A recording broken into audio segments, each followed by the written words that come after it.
सितंबर 1918 का दिन है। पहली जंग अजीम खत्म हो रही है। पेरिस से 188 किलोमीटर दूर एक छोटा सा कस्बा है मार्क्वेन। यहाँ एक बरतानवी सिपाही के निशाने पर एक नौजवान जर्मन सिपाही है जिसे वो छोड़ भी सकता है और मार भी सकता है। जर्मन सिपाही जो असल में कोरियर या डाकिया है, को यकीन है कि इसे गोली मार दी जाएगी, लेकिन ऐसा हुआ नहीं। बरतानवी सिपाही टी हेनरी ने इसे गैर मुसल्ला देकर बंदूक नीचे कर ली और इसे जाने का इशारा किया। बज़ाहिर ये जंग अजीम अव्वल के हजारों वाकयात में से एक वाकया है, लेकिन हेनरी नहीं जानता कि वो एक तारीख रकम कर चुका है, क्योंकि जिस शख्स को इसने छोड़ा है वो एडोल्फ हिटलर है। वही हिटलर जिसकी छेड़ी दूसरी जंग अजीम में 5 करोड़ से जायद इंसान लुक़मा अजल बन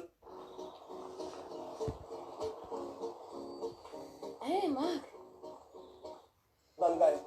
पहली जंग अजीम का ये वाकया हिटलर ने खुद उस वक्त सुनाया था जब एक अखबार में इसने बरतानवी सिपाही टी हेनरी की तस्वीर देखी थी। ये तो थी हेनरी की तस्वीर और ये है हिटलर की तस्वीर।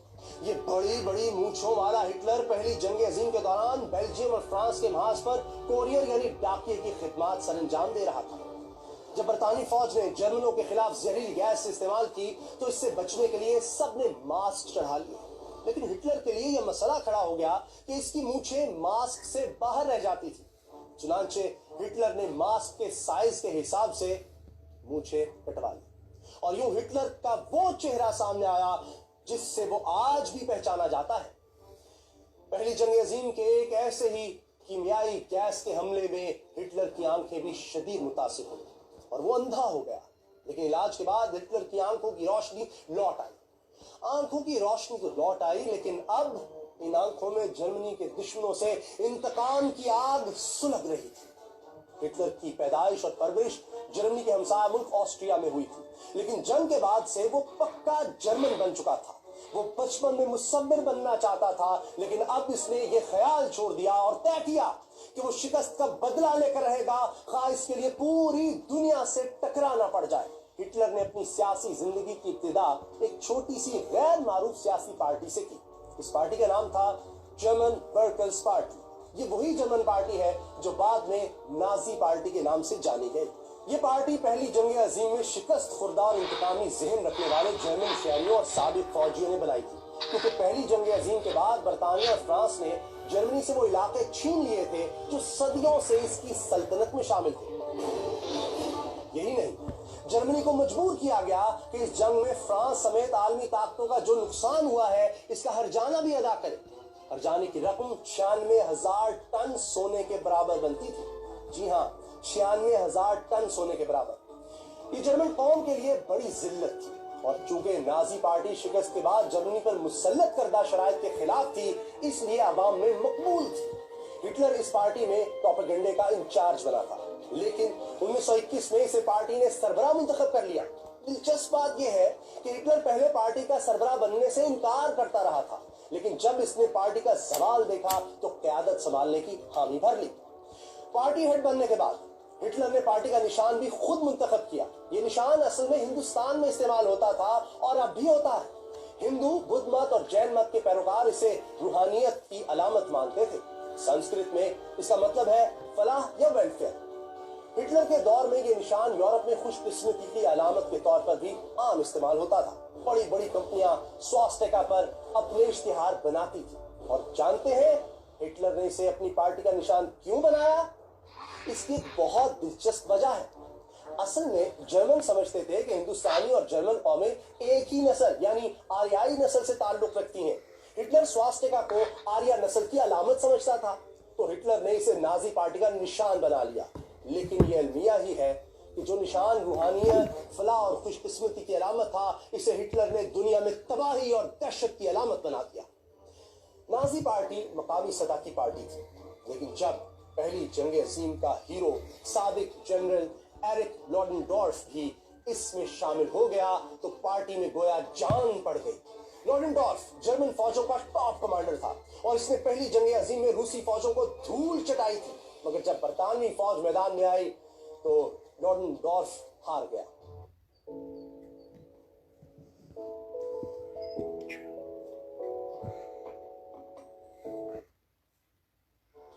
लेकिन अब वो सियासी शोहरत के लिए शिकस्त का मलबा सियासतदानों पर डालकर अवाम को भड़का रहा था। लॉडेनडॉर्फ के साथ मिलने से हिटलर की ताकत बढ़ गई।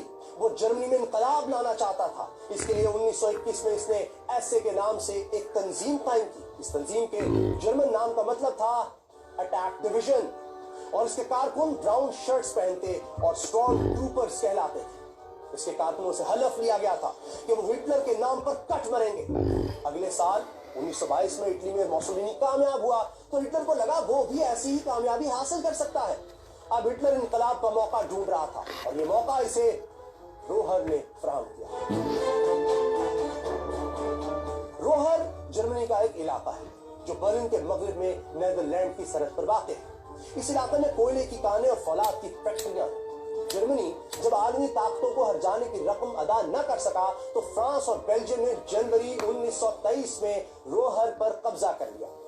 रोहर एक सनती यानी इंडस्ट्रियल सिटी था। इस पर कब्जे का मकसद ये था कि इत्तेहादी यहाँ के वसाइल से अपने वाजिबात वसूल कर सके। अब सूरत हाल ये थी कि रोहर पर फ्रांस और बेल्जियम का कब्जा था, लेकिन यहाँ की फैक्ट्रियों में काम जर्मनी के मजदूर ही कर रहे थे। जर्मनी हमलावरों का मुकाबला तो ना कर सका, लेकिन जर्मन हुकूमत ने एक बड़ा फैसला किया। इसने रोहर के फैक्ट्री मजदूरों और कारकुनों को हुक्म दिया कि वो काम बंद कर दे। हुकूमत इन्हें घर बैठे तनख्वाह देगी। यह कदम इसलिए उठाया गया ताकि इत्तेहादी फौजों ने जिस मकसद के लिए कब्जा किया है, यानी फैक्ट्रियों के वसाइल से फायदा उठाने के लिए, कोई फायदा न उठा सके। हुकूमत ने ऐलान तो कर दिया, लेकिन खजाने में तनख्वाहों के लिए पैसे नहीं थे।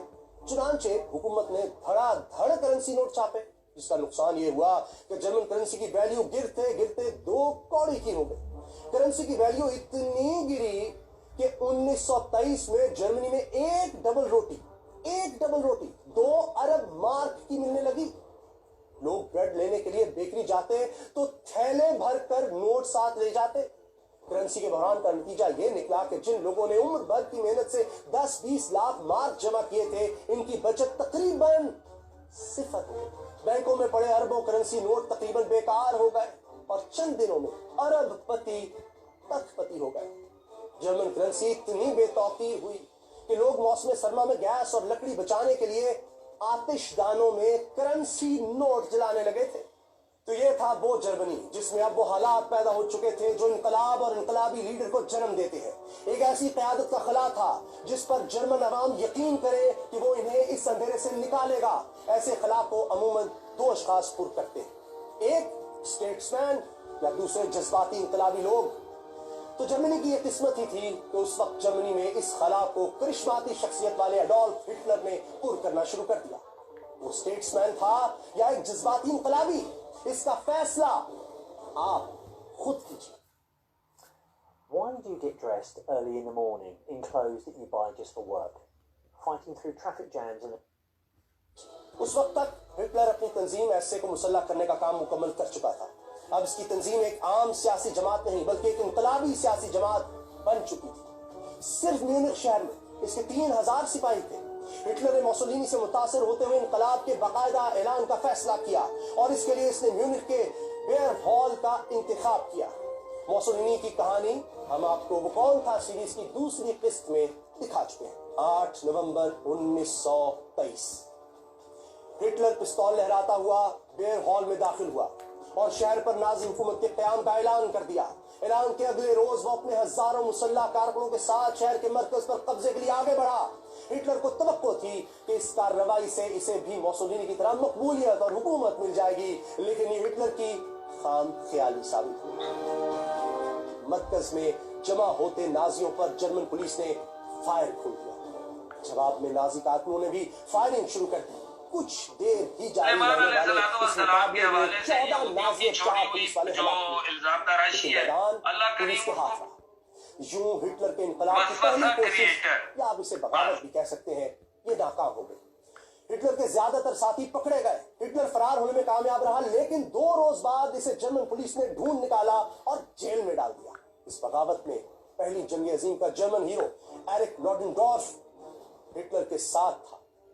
वो भी हुकूमत की तहवील में था, इसलिए दोनों पर गद्दारी का मुकदमा चला।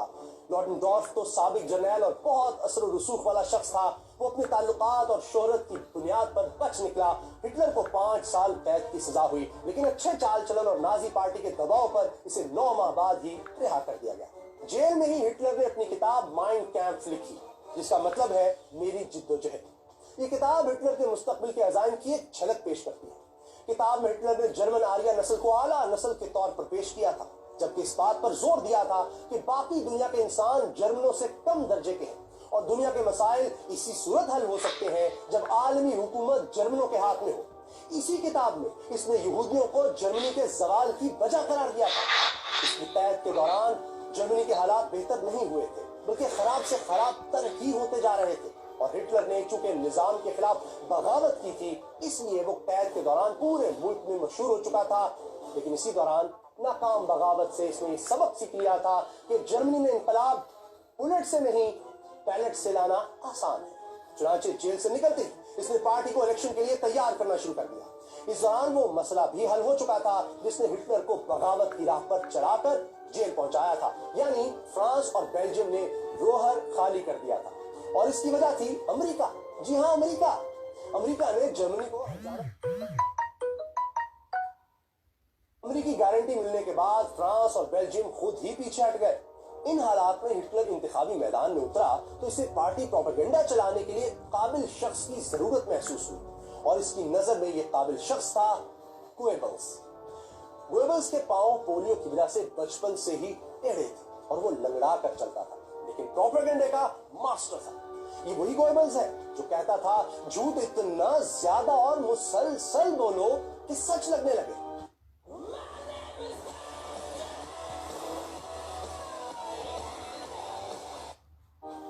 हिटलर का गोएबल्स को प्रोपेगेंडा इंचार्ज बनाने का फैसला दुरुस्त साबित हुआ और गोएबल्स ने हिटलर के नजरियात सारे जर्मनी में फैला दिए। प्रोपेगेंडे के बाद दूसरा मरहला था फंड्स का, लेकिन ये मसला भी बहुत जल्द हल हो गया। इसकी वजह थी कम्युनिस्ट धड़े। ये लोग ट्रेड यूनियंस की मदद से सियासी ताकत हासिल कर रहे थे। जर्मनी का दौलतमंद तबका और मिडिल क्लास लोग दोनों ही इनसे खौफजदा थे कि अगर कम्युनिस्टों की हुकूमत आ गई तो उनकी फैक्ट्रियां छिन जाएंगी। इसलिए उन्होंने कम्युनिस्टों के खिलाफ हिटलर को दिल खोलकर पैसा दिया। हिटलर के मद्दाहों में मशहूर जमाना अमेरिकी कार कंपनी फोर्ड का मालिक हेनरी फोर्ड भी शामिल था। हेनरी ने जंग के दिनों में हिटलर की माली मदद भी की। हिटलर ने अवाम में अपना इमेज बेहतर करने के लिए मशहूर किया कि वो एक सादा शख्स है जो सिगरेट, शराब, गोश्त से परहेज करता है और वेजिटेरियन है।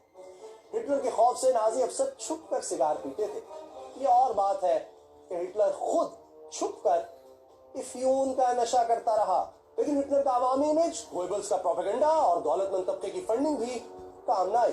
और जब 1928 में पार्लियामेंट के इलेक्शन हुए तो नाजी पार्टी को पार्लियामेंट की 647 में से सिर्फ 12 नशिस्तें और 2.6% पॉपुलर वोट मिले। ये हिटलर के लिए बुरी खबर थी। लेकिन अगले ही बरस जर्मनी से हजारों मील दूर अमेरिका में एक ऐसा वाकया हुआ जिसने हिटलर का वोट बैंक कई गुना बढ़ा दिया। हुआ यूं कि 29 अक्टूबर 1929 को अमेरिकी स्टॉक मार्केट क्रैश कर गई। इस वाकये से पूरी दुनिया माशी बहरान का शिकार हो गई, जो ग्रेट डिप्रेशन कहलाया। ग्रेट डिप्रेशन की वजह से जर्मनी के लिए अमेरिकी कर्ज रुक गए, इंडस्ट्री बंद हो गई और 61 लाख वर्कर बेरोजगार हो गए। हिटलर ने हालात का फायदा उठाया और खुद को मसीहा के तौर पर पेश करना शुरू कर दिया। मुआशी बहरान की वजह से हुकूमत ने इस्तीफा दे दिया था। 1930 में फिर इलेक्शन हुए तो हिटलर को 18% वोट हासिल हुए, लेकिन वो हुकूमत बनाने की पोजीशन में अब भी नहीं था। इस दौरान हिटलर को एक जज्बाती धचका भी लगा जब इसकी महबूबा गैली ने खुदकुशी कर ली। गैली इसकी सौतेली बहन की बेटी थी। हिटलर कई हफ्तों तक सदमे में रहा और इसने गैली को अपनी जिंदगी का इश्क करार दिया, लेकिन फिर वो एक दुकान में नौकरी करने वाली ईवा ब्राउन के इश्क में गिरफ्तार हो गया। ईवा बिलाशुबा हसीन थी, इसे जिम्नास्टिक का भी शौक था। वो घूमने फिरने और पार्टियां करने वाली लड़की थी, लेकिन इसे सियासत से कोई दिलचस्पी नहीं थी। हिटलर चाहता तो इससे फौरी शादी कर सकता था, लेकिन इसने ना सिर्फ ये कि ईवा से शादी नहीं की, बल्कि बरसों तक अपने इश्क को दुनिया से छुपा कर भी रखा, क्योंकि हिटलर के मुतालिक यही मशहूर किया गया था कि उसका इश्क जर्मनी है और वो जर्मनी से शादी कर चुका है। इसलिए जर्मन कौम हिटलर की जिंदगी में किसी औरत की मौजूदगी से बड़े अरसे तक बेखबर ही रही। सिर्फ हिटलर के इंतहाई करीबी लोगों को ही ईवा से मुलाकात की इजाजत थी।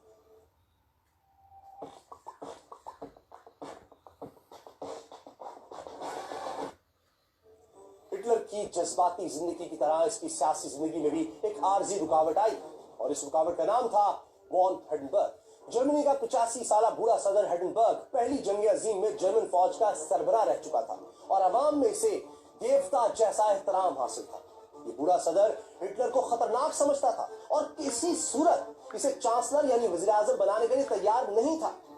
1932 में सदारती इलेक्शन हुए तो हिटलर इसके मुकाबले में खड़ा हो गया। अप्रैल में इलेक्शन हुए, हिटलर को 36% पॉपुलर वोट तो मिले लेकिन इलेक्शन जीता हिंडनबर्ग।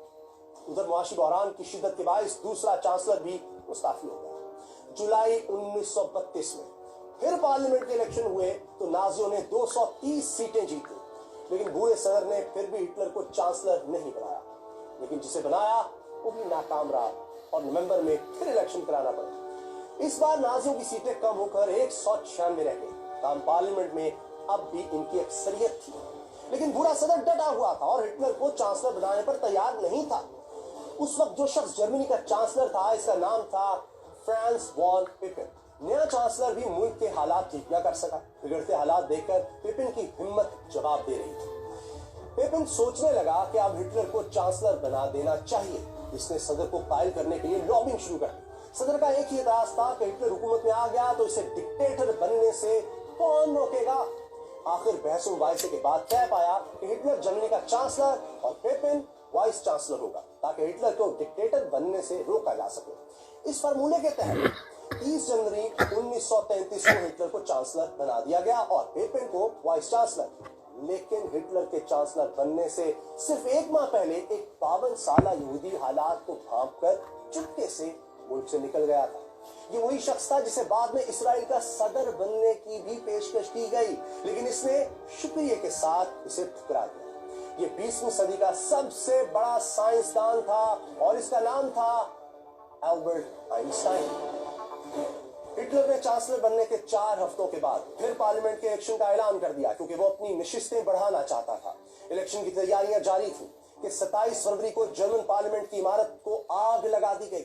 आग लगाने वाला एक कम्युनिस्ट था। हिटलर ने इस वाक़े का फायदा उठाया और कम्युनिस्टों के खिलाफ प्रोपेगेंडा करके मजीद वोटरों को साथ मिला लिया। 5 मार्च को इलेक्शन हुए तो नाजियों ने 647 में से 288 नशिस्तें जीत ली। 23 मार्च 1933 को हिटलर ने जर्मन पार्लियामेंट से एक डिक्टेटर जैसे इख्तियारात हासिल कर लिए। हिटलर ने इख्तियारात मिलते ही मुल्क में दीगर सियासी जमातों पर पाबंदी लगा दी, ट्रेड यूनियंस खत्म कर दी, मुखालिफ अखबारात बंद करवा दिए और नाजी नजरिए से मुताबिक न रखने वाली किताबें जलाना शुरू कर दी। लेकिन हिटलर के अज़ाइम की राह में अभी एक आखिरी रुकावट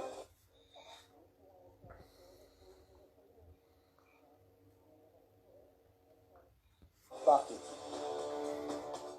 एक शख्स था रोहन अर्नेस्ट, हिटलर की तंजीम एसए का कमांडर और इसका काम था हिटलर के मुखालिफिन के जलसों पर हमले कराना।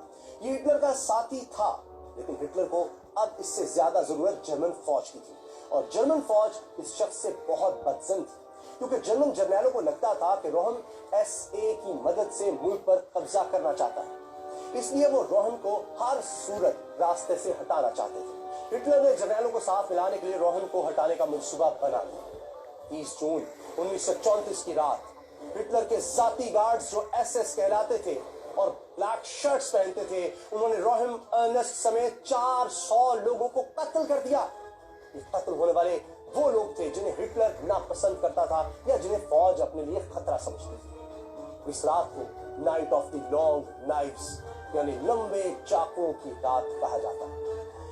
इस कत्लेआम से फौज और हिटलर के ताल्लुकात ठीक हो गए। वाक़े के 3 दिन बाद हिटलर ने वाइस चांसलर पिपिन को भी घर भेज दिया। यूं सब समझ गए हिटलर को सियासी तौर पर कंट्रोल करना मुश्किल ही नहीं नामुमकिन भी हो गया है।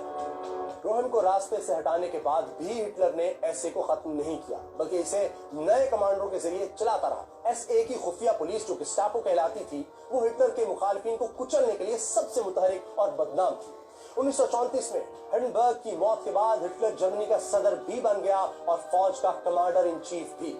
जल्द ही इसने चांसलर और सदर के अलग अलग ओहदे खत्म करके एक ही ओहदा बना लिया और इस नए ओहदे का नाम था फ्यूहरर, जिसका मतलब है लीडर।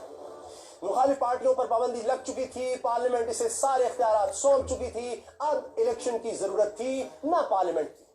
फ्यूहरर अब ऑल इन ऑल था।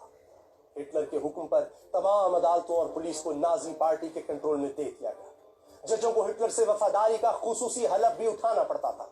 हिटलर के मुतालिक एक और दिलचस्प हकीकत जिसे कम लोग जानते हैं यह है कि हिटलर का कोई ज़रिया आमदन नहीं था।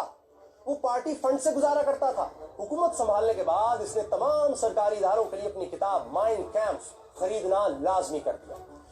1939 तक किताब की 50 लाख कॉपियां फरोख्त हुई और रॉयल्टी मिली हिटलर को। अपनी हुकूमत के दौरान हिटलर ने 5 अरब डॉलर की जायदाद बनाई, लेकिन हिटलर ने सिर्फ अपने लिए दौलत नहीं बनाई बल्कि अवाम पर भी दिल खोल कर खर्च किया।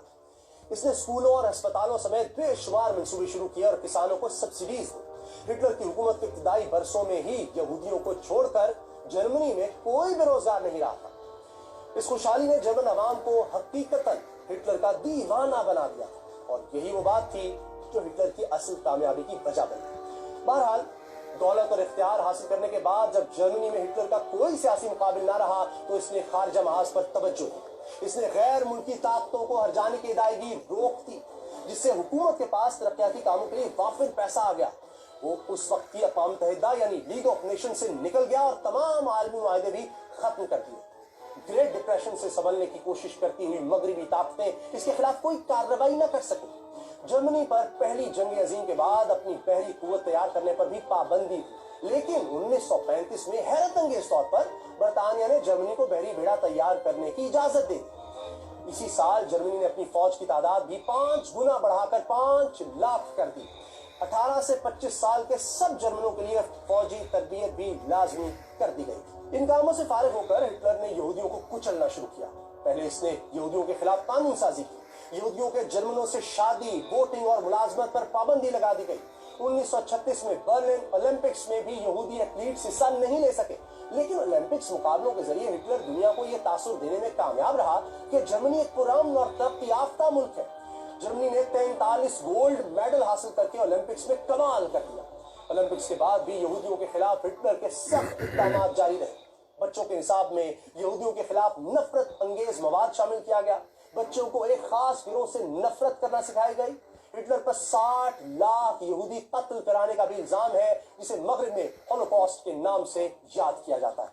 हिटलर के मजालिम का निशाना बनने वालों में ऑस्ट्रिया का एक माहिर नफ्सियात भी था, जिसे बाद में जला वतन कर दिया गया, और ये शख्स था मशहूर जमाना सिगमंड फ्राइड। लेकिन क्या आप जानते हैं कि यहूदियों से इतनी नफरत करने वाले हिटलर के डीएनए से क्या पता चला? वो ये कि हिटलर का शजरा नस्ब अफ्रीका के बर्बर कबाइल और यहूदियों से भी मिलता है। यही नहीं, इसकी महबूबा ईवा ब्राउन भी नस्लन यहूदी थी, लेकिन हिटलर को ये सब नहीं मालूम था। वो खुद को जर्मन समझकर यहूदियों के खिलाफ कार्रवाइयां करता चला गया और साथ ही साथ जंग की तैयारियां भी जारी रखी। और फिर एक दिन इसने फ्रांस पर हमला कर दिया और दुनिया का अमन तहस-नहस हो गया। हिटलर ने फ्रांस पर हमला क्यों किया? और वो कौन से लीडर थे जो हिटलर के खौफ से बेहोश हो गए? और वो कौन था जो हिटलर के सामने डट गया? क्या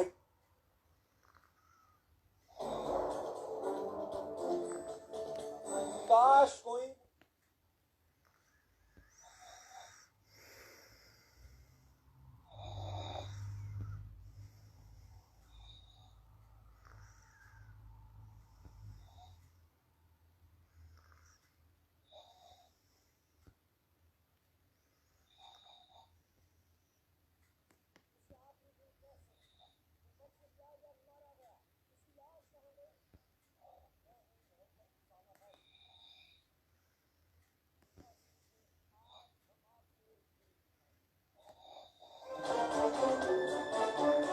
बनने के बाद हिटलर ने आलमी मुआहदे तोड़ दिए। इसने बेरोजगार जर्मनों को लाखों की तादाद में फौज में भर्ती करना शुरू कर दिया। 1933 में जर्मनी हथियारों की तैयारी पर सिर्फ 3.5 अरब मार्क खर्च करता था, लेकिन 1939 तक ये रकम 26 अरब मार्क तक पहुंच चुकी थी। हथियारों की इतने बड़े पैमाने पर तैयारी से जर्मनी में तेल, लोहे और स्टील की डिमांड 3 गुना बढ़ गई।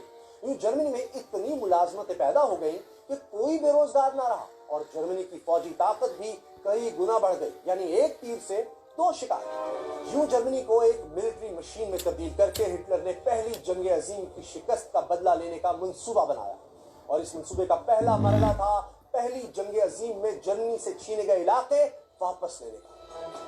पहली जंग अजीम के बाद जर्मनी से बहुत से इलाके छीने गए थे। इनमें फ्रांस की सरहद पर वाक़े राइनलैंड और पोलैंड के बहुत से इलाके भी शामिल थे। इन इलाकों के अलावा चेकोस्लोवाकिया में, सुडेटेनलैंड और ऑस्ट्रिया के अंदर भी जर्मन शहरी बड़ी तादाद में आबाद थे। खुद हिटलर भी ऑस्ट्रिया में ही पैदा हुआ था। चुनाचे अब हिटलर का प्लान ये था कि वो पहली जंग अजीम से पहले की जर्मन सल्तनत बहाल करे और सारे यूरोप की जर्मन आबादियों को इकट्ठा करके एक बड़ा मुल्क बनाए जो आलमी ताकतों को चैलेंज कर सके। हिटलर ने सबसे पहले राइनलैंड का रुख किया। मार्च 1936 में जर्मन फौज राइनलैंड में दाखिल हुई और एक भी गोली चलाए बगैर इस पर कब्जा कर लिया। बर्तानिया और फ्रांस ने मजामत नहीं की, यूं हिटलर के हौसले बढ़ गए।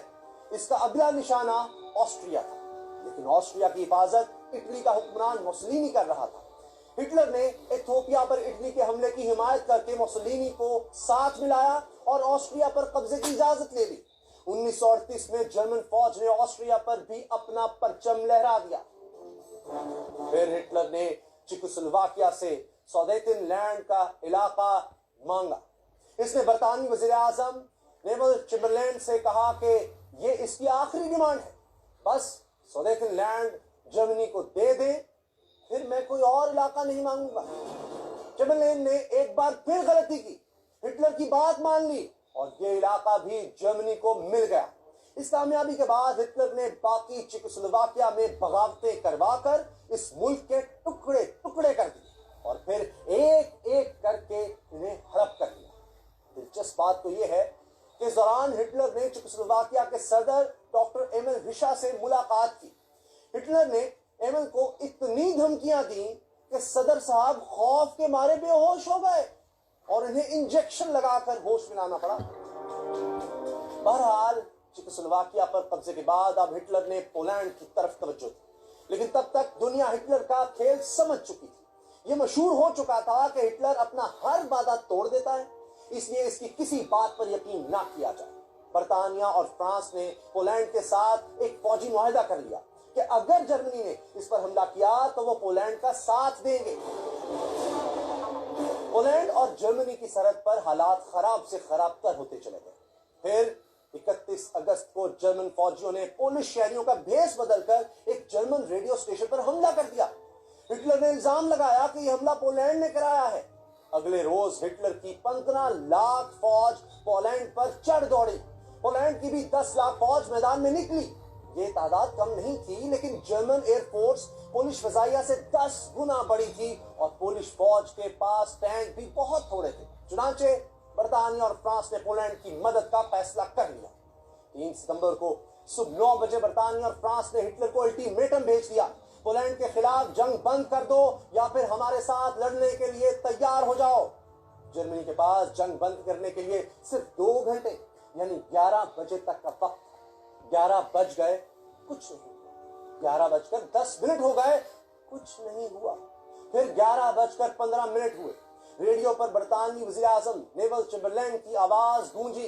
उन्होंने कहा, बर्लिन से हमारे अल्टीमेटम का कोई जवाब नहीं आया। अब बर्तानिया सरकारी तौर पर जर्मनी से हालत जंग में है। इसके बाद फ्रांस की तरफ से भी ऐलान जंग हो गया। पोलैंड को फतह करके हिटलर का जर्मन कौम को एक करने का ख्वाब तो पूरा हो गया, लेकिन इस कामयाबी की कीमत भी बहुत बड़ी थी, यानी दूसरी जंग अजीम शुरू हो चुकी थी। हिटलर को बर्तानिया और फ्रांस से ज्यादा खतरा था सोवियत रूस से। वो नहीं चाहता था कि रूस, बर्तानिया और फ्रांस मिलकर इसे मशरिक और मगरिब दोनों तरफ से घेर ले।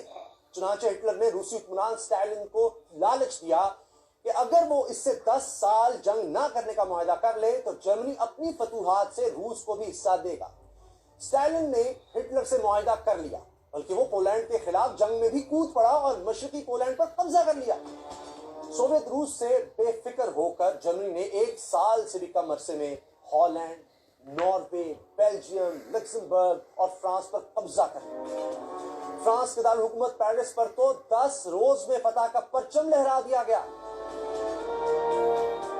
ہٹلر کی زبردست کامیابیوں کا راز کیا تھا؟ جنگی ٹیکنالوجی اور فوجی تربیت تو کامیابی کی وجوہات تھی ہی، لیکن ایک اور وجہ بھی تھی، اور وہ تھی ڈرگز۔ جرمن فوجیوں کو پرپیٹین ڈرگ دی جاتی تھی۔ یہ ڈرگ میتھمفیٹامائن کی ایک شکل ہے جو انسان کو کئی دنوں تک ایکٹیو رکھ سکتی ہے۔ صرف جرمن فوج ہی نہیں، ہٹلر خود بھی بہت زیادہ نشہ کر رہا تھا۔ اس کا ایک ڈاکٹر تھا تھیوڈور مورل، جو اصل میں یہودی تھا لیکن پھر بھی ہٹلر کا وفادار ملازم تھا۔ وہ ہٹلر کو میتھمفیٹامائن، کوکین اور مورفین سمیت کئی طرح کے نشوں کے انجیکشنز لگا رہا تھا۔ یہی نہیں، ہٹلر کو سور کے جگر سے تیار ہونے والی ادویات بھی دی جاتی تھی۔ ہٹلر ایک اور دوا ایکوڈیل بھی استعمال کرتا تھا۔ ان ڈرگ سے ہٹلر ہر دم چاقو چوبند رہتا تھا۔ اپنے کانوں کی تکلیف سے نجات کے لیے وہ کوکین بھی لیتا تھا۔ ایک بار تو کوکین کی اوور ڈوز سے وہ مرتے مرتے بھی بچا۔ آپ نے ہٹلر کی نازی سیلوٹ والی تصویریں دیکھی ہوں گی۔ ہٹلر بہت دیر تک اپنا بازو ایسے ہی فضا میں بلند رکھتا تھا اور تھکتا نہیں تھا۔ اس کی وجہ یہ تھی کہ وہ گلوکوز کے انجیکشن بھی لگاتا تھا۔ یوں بظاہر نشے کی طاقت سے ہٹلر ہر جنگ جیت رہا تھا۔ بہرحال 1940 تک ہر جگہ ہٹلر کا توتی بول رہا تھا۔ اس کے ہارنے کا دور دور تک کوئی امکان نہیں تھا۔ لیکن پھر اچانک اسے ایک چھوٹی سی، جی ہاں چھوٹی سی شکست ہوئی جس نے جنگ کا نقشہ ہی بدل دیا۔ ہوا یہ کہ فرانس کو ہرانے کے بعد ہٹلر نے سمجھ لیا تھا کہ اب برطانیہ ہتھیار ڈال دے گا، لیکن برطانیہ بدل چکا تھا۔ نیول چمبرلین ہٹلر کے خلاف ناکامیوں سے تنگ آ کر مستعفی ہو چکا تھا۔ اب چرچل وزیر اعظم تھا۔ وہ ہٹلر کے سامنے ڈٹ گیا۔ ہٹلر نے چرچل سے کہا کہ وہ برطانوی سلطنت کو تباہ نہیں کرنا چاہتا، اس لیے چرچل اس سے دوستی کر لے یا تباہی کے لیے تیار ہو جائے۔ چرچل نے انکار کیا تو ہٹلر نے برطانیہ پر قبضے کے لیے ایک منصوبہ بنایا جسے آپریشن سی لائن کا نام دیا گیا تھا۔ لیکن آپریشن سی لائن کے لیے ضروری تھا کہ پہلے جرمن ایئر فورس برطانوی فضائیہ اور بحریہ کو تباہ کر دے تاکہ جرمن آرمی برطانیہ میں داخل ہو سکے۔ لیکن جب جرمن فضائیہ نے حملہ شروع کیا تو برطانیہ نے اس کے لیے 2 سرپرائز تیار کر رکھے تھے۔ ایک سرپرائز تو تھا ریڈار، جی ہاں ریڈار، جو برطانیہ کی ایجاد تھا اور اس زمانے میں کسی اور ملک کے پاس نہیں تھا۔ ریڈار کی مدد سے برطانیہ کو جرمن طیاروں کی آمد کا پہلے ہی پتہ چل جاتا تھا اور اس کے طیارے جرمنوں کے مقابلے پر آ جاتے تھے۔ دوسرا ہتھیار تھا اسپٹ فائر طیارہ، جس کا انجن جرمن طیاروں سے زیادہ طاقتور تھا۔ چنانچہ جب لڑائی شروع ہوئی تو جولائی 1940 سے اکتوبر تک صرف 4 ماہ میں جرمنی کے 1800 سے زائد طیارے تباہ ہو گئے، جبکہ برطانیہ کا نقصان 1000 طیاروں کا تھا۔ اس لڑائی کو بیٹل آف برٹن کا نام دیا جاتا ہے۔ ہٹلر کی جنگی مشینری کو دیکھا جائے تو 1800 طیاروں کا نقصان کوئی بہت بڑا نقصان نہیں تھا، لیکن ہٹلر جنگ سے تا گیا کیونکہ وہ برطانیہ جیسے چھوٹے سے ملک کو فتح کرنے میں وقت برباد نہیں کرنا چاہتا تھا۔ اس کی نظریں سوویت روس پر لگی تھیں۔ آپ کے لیے یہ بات شاید بہت حیرت انگیز ہو کہ ہٹلر کو یہودیوں سے بھی زیادہ نفرت روسیوں سے تھی، کیونکہ روسی سلوواک نسل کے لوگ ہیں جن کی جرمنوں سے صدیوں پرانی دشمنی ہے، جبکہ سوویت روس کے بڑے رقبے پر ایک عظیم الشان جرمن سلطنت بھی قائم ہو سکتی تھی۔ چنانچہ ہٹلر نے روس فتح کرنے کی تیاری شروع کر دی۔ سوویت روس پر حملہ آسان نہیں تھا۔ ہٹلر کے اپنے جرنیلوں نے بھی کہہ دیا تھا کہ یہ حملہ مہنگا پڑ سکتا ہے۔ 19ویں صدی کے فرانسیسی شہنشاہ نپولین کا انجام بھی ہٹلر کے سامنے تھا، جو روس میں داخل تو ہوا مگر اس کے سرد موسم سے شکست کھا گیا۔ لیکن ہٹلر کا ارادہ اتنا عقل تھا کہ اس نے خطرات کی پرواہ نہیں کی اور جرنیلوں کو بھی جھاڑ دیا۔ ہٹلر جنگ کو پھیلانے کے منصوبے بنا رہا تھا، جبکہ دنیا بھر سے سیاسی رہنما ہٹلر کو امن کا راستہ اپنانے کی درخواست کر رہے تھے۔